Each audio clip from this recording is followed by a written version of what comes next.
अब वक्त आ गया है कि देश में सभी प्रकार के धार्मिक जुलूसों पर रोक लगा दी जाए। इन धार्मिक जुलूसों से देश की एकता और अखंडता को काफी खतरा हो रहा है। नमस्कार, आप लाइव सिटीज देख रहे हैं। मैं हूं जय शुक्ला। ये बातें दरअसल हम नहीं कह रहे हैं, बल्कि ये बातें अक्सर विवादों में रहने वाले, कभी राम के नाम पर तो कभी शबरी का वंशज बताकर तो कभी जाति विशेष को सूचित कर लगातार सुर्खियां बटोरने वाले बिहार के पूर्व मुख्यमंत्री जीतन राम मांझी का ये कहना है। जीतन राम मांझी ने न सिर्फ ये बात कही है, बल्कि जुलूसों को बीच में ला करके और बड़ी मांग करके उन्होंने एक नई बहस को शुरू कर दिया है, एक नए विवाद को जन्म दे दिया है। आपको पता है कि बिहार के पूर्व मुख्यमंत्री हैं जीतन राम मांझी और लगातार इसी तरह के बयानों से सुर्खियों में बने रहते हैं। पिछले दिनों आपने देखा कि किस प्रकार श्री राम को लेकर भी उन्होंने एक और बड़ा बयान दिया और लगातार ये बात कहते नजर आ रहे हैं कि वो श्री राम को नहीं मानते। ये और बात है कि उनके नाम में भी राम लगा हुआ है। देखिए, जीतन राम मांझी का एक और ट्वीट आया है, आप अपनी स्क्रीन पर देख पा रहे होंगे। जीतन राम मांझी ने ट्वीट में लिखा है कि अब वक्त आ गया है जब देश में हर तरह के धार्मिक जुलूस पर रोक लगा दी जाए। धार्मिक जुलूसों के कारण देश की एकता और अखंडता खतरे में दिखाई पड़ती है। इसे तुरंत रोकना होगा। और ये ट्विटर पर लिखते हुए जीतन राम मांझी ने पीएम नरेंद्र मोदी, नीतीश कुमार और अमित शाह को टैग भी किया है।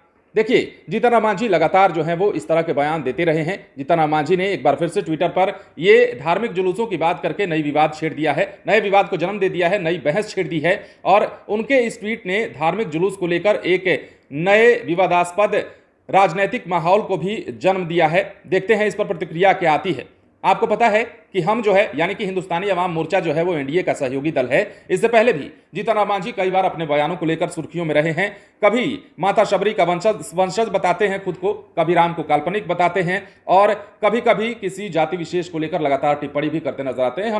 हम बात पिछले दिनों की कर रहे हैं जब जीतन राम मांझी ने अपने आवास पर भोज का आयोजन किया था। तो इस प्रकार से बिहार की सियासत में रह रहकर इसी प्रकार के बयान देने के लिए जीतन राम मांझी जाने जाते हैं और इसी तरह का बयान एक बार फिर से उन्होंने ट्विटर पर दिया है। ट्विटर पर उन्होंने हाल फिलहाल ही ये लिखा है कि धार्मिक जुलूसों पर रोक लगा दी जानी चाहिए और जो है इससे देश की एकता और अखंडता को खतरा है। ये उन्होंने इस संदर्भ में लिखा कि दिल्ली के जहांगीरपुरी में हनुमान जयंती के अवसर पर एक बड़ा मामला सामने आया, एक बड़ा विवाद, बड़ी लड़ाई जो है निकलकर सामने आई और उसी विद्रोह को देखते हुए, उसी लड़ाई को देखते हुए जीतन राम मांझी ने यह बात कही है और इस बात को ये कहते हुए उन्होंने पीएम नरेंद्र मोदी, नीतीश कुमार और अमित शाह को टैग भी किया है और कहा है कि धार्मिक जुलूसों पर रोक लग जानी चाहिए। अब जीतन राम मांझी के इस बयान के बाद क्या प्रतिक्रिया निकलकर सामने आती है? आपको पता है कि जीतन राम मांझी एनडीए के सहयोगी दल हैं, एनडीए में बीजेपी भी है और बीजेपी लगातार जो है जीतन राम मांझी के ऐसे बयानों का खंडन भी करती रही है।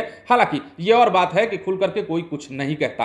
अब जीतन राम मांझी के इस बयान के बाद विपक्ष क्या कहता है, ये भी देखने वाली बात है। अब सत्ताधारी दल के नेता इस पर क्या प्रतिक्रिया देते हैं? नीतीश कुमार को भी टैग किया गया है, नीतीश कुमार से भी जीतन राम मांझी ने बड़ी मांग की है। उस पर क्या कुछ निकलकर सामने आता है वो भी हम आपको जरूर बताएंगे। फिलहाल जीतन राम मांझी के इस बयान से काफी बवाल होने वाला माना जा रहा है।